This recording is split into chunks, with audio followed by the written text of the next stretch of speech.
কথা আছে দেই, এই জয়ন্ত গোস্বামী ডাঙৰে এটা ভয়ংকৰ কথা কৈছে। তেওঁ এই যে মহিলাৰ অন্তৰ্বাসত যে খুলি পেলাই যে পৰীক্ষা কৰিছে সেইটোতে জাষ্টিফাই কৰিছে যে নকল ভোট কৰাৰ কাৰণেহে এইটো কৰা হৈছে। এইটো কিন্তু খুব ভয়ংকৰ কথা। চাওক, মহিলাৰ অন্তৰ্বাস খুলি পেলাই চেকিং কৰা হ'ল, চেনিটাৰী পেড পৰ্যন্ত খুলি চেকিং কৰা হ'ল, কিন্তু নকল পালে জানো? নহয়, নকলটো নাই পোৱা নহয়। এইটো এটা ভয়ংকৰ কথা হৈছে আৰু জাষ্টিফাই কৰাটো খুব ভয়ংকৰ কথা। আৰু দ্বিতীয় কথা, মই আগতেও কৈছো যে এবাৰ সাপে খুটিলে কিছুলৈকেও ভয়। বিজেপি চৰকাৰৰ দিনত চাকৰি 2 নম্বৰী হৈছে। আমি অভাৰলেপিঙক লৈ পেলাই বিভিন্ন সময়ত বিভিন্ন কথা কৈ আহিছো, আন্দোলন কৰিছো, কিন্তু সেই যোৱা সময়ছোৱাত এই হিমন্ত বিশ্ব শৰ্মা চৰকাৰৰ দিনত কিন্তু অভাৰলেপিঙৰ সমস্যাটো সমাধান কৰা নহল। আৰু তাৰপিছত আমি কি দেখিলো যে অটল বিহাৰী বাজপেয়ীৰ ভৱনত আপোনাৰ জাপে জাপে ফৰ্ম উদ্ধাৰ হল, এগৰাকী মহিলাই আত্মহত্যা পৰ্যন্ত কৰিব। এইবাৰৰ কথাটো অলপমান সুকীয়া। মই বাৰে বাৰে সেইটো কথাই কৈছো, যদিও মুখ্যমন্ত্ৰীয়ে যদিও সংবাদ মাধ্যমৰ ওপৰতে অভিযোগটো আনিবলৈ বিচাৰি আছে, মই সেই প্ৰসংগটো যোৱাৰ আগতে তেওঁলোকে কৈ আছে যে এইবাৰ পৰীক্ষাটো জয়ন্ত গোস্বামীয়ে দাবী কৰিছে।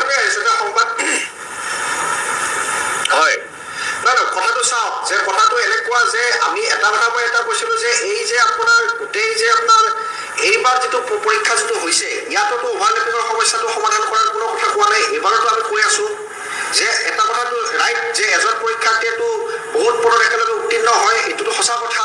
এই অভাৰলেপিঙৰ সমস্যাটো কি হ'ব? তাত আকৌ আপোনাৰ আৰু এটা কথা চাব যে এইবাৰ OMR চিটত ফটো আৰু নাম লিখিব দিছে। এইটো কি কাৰণে লিখিব দিছে? এইটো এটা ৰহস্যজনক। তাৰমানে আপুনি প্ৰশ্নকাকত ফাদিল হোৱাৰ বাহিৰেও আপুনি আৰু গোটেই প্ৰক্ৰিয়াটো অলপ সন্দেহ কৰিছে। সঞ্জু কিবা ক'বলৈ হৈছে? মই জয়ন্ত গোস্বামী কৈছো।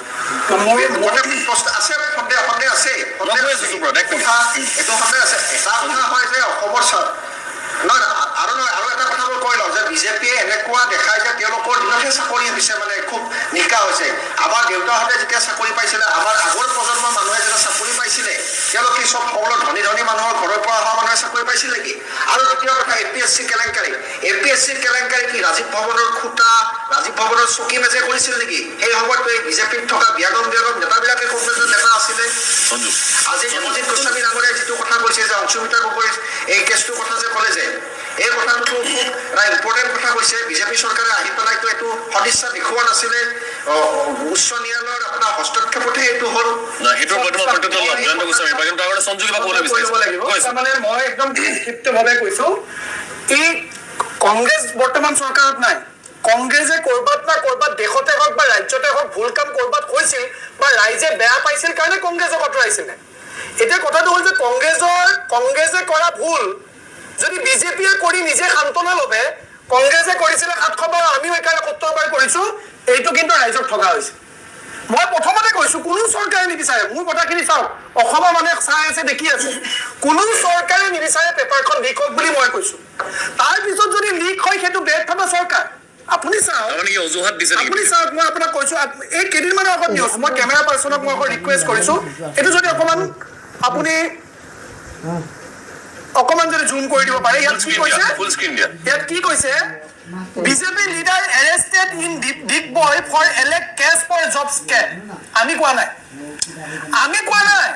এই কথা মিডিয়াই কৈছে। বিজেপি লিডাৰে পইচা খাইছে বুলি আমি কোৱা নাই।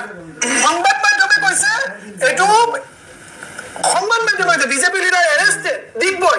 আৰু এটা দেখাইছো, বহুত আছে, তাৰ মাজত মই দুটা দেখাইছো। মানে BJP leader suicide case in Assam turns into cash for job scam. মই আপোনাক এইটো কাৰণে এইটো প্ৰসংগ কৈছো যে বিজেপিয়ে নিজক নিজে সদায় ধোৱা তুলসীৰ পাত সজাবলৈ আহিব নালাগে ষ্টুডিঅ'ত। তেওঁলোকে এই কথাটো কোৱা যে হয়, আমাৰ কৰবাত না কৰবাত কিছুমান কথা ভুল থাকিব পাৰে, we will rectify it, we will introspect, we will rectify it. মই আকৌ কৈছো, কংগ্ৰেছে যদি কৰবাত বেয়া কাম কৰি পেলাই কংগ্ৰেছে শাসনৰ পৰা গৈছে, বিজেপিয়ে কংগ্ৰেছে কৰাৰ কথা মনত পেলোৱাতকে নিজে জয়ন্ত গোস্বামী আপোনাৰ তথ্যৰ ভিত্তিত কথা ক'বলৈ কৈছে সুব্ৰত তালুকদাৰ কংগ্ৰেছে অভিযোগ উত্থাপন কৰিছে। প্ৰথম কথা যে প্ৰভাৱ পৰীক্ষাত নপৰে, নিযুক্তিও নিকা হ'ব, গতিকে সামগ্ৰিকভাৱে ইমান আলোচনা কৰি থকাৰ কোনো বিষয়বস্তু এইটো নহয়। তেতিয়াহ'লে ডক্টৰ সঞ্জু বৰুৱা, আপত্তি ক'ত ইমান? যদি ইমান নিকাকেই গোটেইখিনি হৈ গৈছে আৰু পৰীক্ষা হোৱাৰ পাছতে যিহেতু প্ৰশ্ন কাকতখন ফাদিল হোৱা বুলি কৈ আছে, ইমান আপত্তি ক'ত? পোনপ্ৰথমে মই মুখ্যমন্ত্ৰী ডাঙৰীয়াৰ যিটো বাইট দেখিলোঁ বা কালিও দেখিছোঁ, বিৰাট মানে এটা আচৰিত ধৰণৰ কথা তেওঁ ক'বলৈ আৰম্ভ কৰিছে, কিন্তু নাজানো। এতিয়া তেওঁৰ কথা মতে এনেকুৱা লাগে যে তেওঁৰ যিটো চেনেল আছে, অসমৰ মানুহে অকল সেই চেনেলটোৱে চাওক, বাকীবিলাক চেনেল চাব নালাগে আৰু। তো সংবাদ মাধ্যম আমি কওঁ যে মিডিয়াই ফ'ৰ্থ পিলাৰ অফ ডেম'ক্ৰেচি। মিডিয়াই সৃষ্টি কৰা নাই কামটো যোনে কৰিছে, যদি নকৰিলেহেঁতেন তাত এৰেষ্ট নকৰিলেহেঁতেন মানুহ, গতিকে এৰেষ্ট কৰিছে, কোনোবাই বেয়া কাম কৰিছে, আৰু সেই বেয়া কাম কৰাটো মিডিয়াই সেইটো ৰাইজৰ ওচৰত পাব্লিছ কৰাটো মিডিয়াৰ কৰ্তব্য। মুখ্যমন্ত্ৰী ডাঙৰীয়া এইবোৰ কথা আজিকালি কিয় ক'বলৈ লৈছে মই নাজানো, কিছুমান সংবাদ মাধ্যমক টাৰ্গেট কৰি এইটো তেওঁৰ বিচাৰ্য বিষয়, কিন্তু এইবোৰ কথাই মানুহক তেওঁৰ যিটো জনপ্ৰিয়তা, সেই জনপ্ৰিয়তাটো হ্ৰাস কৰিছে। মই ইয়াত এটা কথা পজিটিভ ক'ব ওলাইছোঁ যে কোনো গভৰ্ণমেণ্টে নিবিচাৰে যে পেপাৰখন লিক হওক, কোনো গভৰ্ণমেণ্ট বুলি মই কৈছোঁ। কিন্তু যদি এনেকুৱা ঘটনাবিলাক হয় তেতিয়াহ'লে ইটছ ফেইলিয়ৰ অফ ডেট গভৰ্ণমেণ্টখন 100% এই বস্তুটোত ফেইল কৰিছে। যদি পৰীক্ষাত বা পৰীক্ষাত হোৱাত কিবা খেলি মেলি হয়, আপুনি চাওক 11,23,204জনে পৰীক্ষা দিছে, ইমান আশাৰে পৰীক্ষা দিছে, পোষ্ট আছে 3,127টা। 3,127জন চাকৰি পোৱাৰ পাছত যি 11,20,000 ব্যক্তিয়ে চাকৰি নাপাব, তেওঁলোকৰ মনত এটা সন্দেহ সোমাই গ'ল, বা তেওঁলোকৰ সন্দেহ সোমোৱাৰ প্ৰয়োজন আছে। কাৰণ মুখ্যমন্ত্ৰী ডাঙৰীয়াই পেপাৰ লৈ যোৱা এলাউটো এতিয়া কৰিছে, 29 তাৰিখৰ পৰা এলাউ কৰিছে। এলাউ নকৰা বস্তু এটা যেতিয়া মানুহে পৰীক্ষা দিয়াৰ পিছতে হওক পেপাৰখন পাই যাব, মানুহৰ নিশ্চিতভাৱে সন্দেহ সোমাব।